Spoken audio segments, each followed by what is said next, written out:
Naming kababayan sa darating na August 14 naman, abangan ninyo ang Made in Malacanang sa Saitama.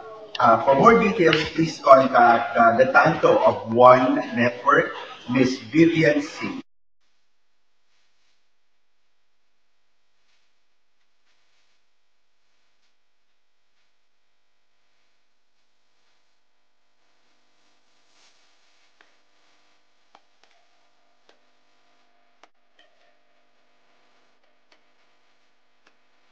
Ang Made in Malacanang ngayong August 13 sa Yokohama Radiant Hall.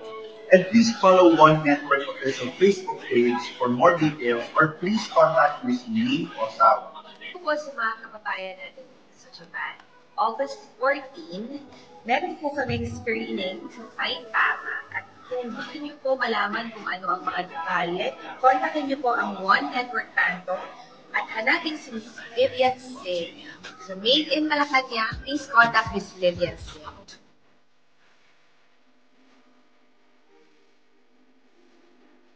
Hello sa mga kababayan natin dito sa Japan. Abangan niyo po ang Made in Malacanang sa Yokohama Radiant Hall, August 13 po yan. And please follow One Network official Facebook page for more details or please contact Ms. Lee Osawa. So Made in Malacanang dyan po sa Yokohama Hall, August 13.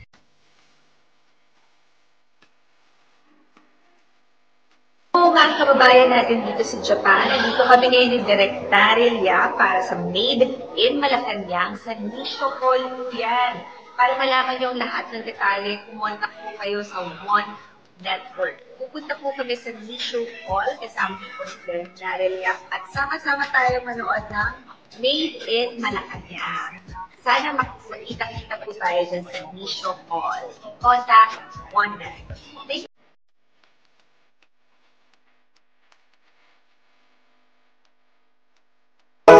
Bukas na po, abangan po ninyo ang Made in Malacanang sa Nisho Hall. Kasama ko po dyan ang gumanap bilang Senator Amy Marcos, Ms. Christine Reyes. See you guys!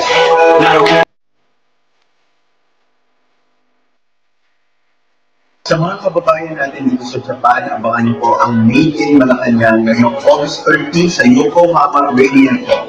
And please follow One Network official Facebook page for more details or please contact Ms. Lee Osawa.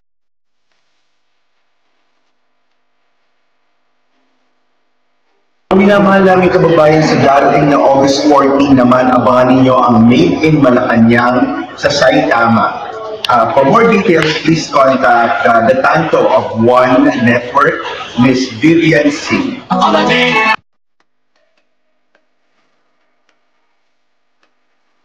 Po sa mga kababayan natin dito sa Japan, August 14, meron po kaming screening sa Saitama. At kung gusto niyo po malaman kung ano ang mga detalye, kontakin niyo po ang One Network Tanto at hanapin si Ms. Vivian C.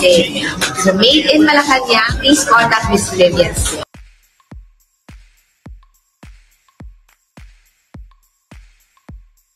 Sa mga kababayan natin dito sa Japan, abangan niyo po ang Made in Malacanang sa Yokohama Radiant Hall, August 13 po yan. And please follow One Network official Facebook page for more details or please contact Ms. Lee Osawa. So Made in Malacanang dyan po sa Yokohama Hall, August 13.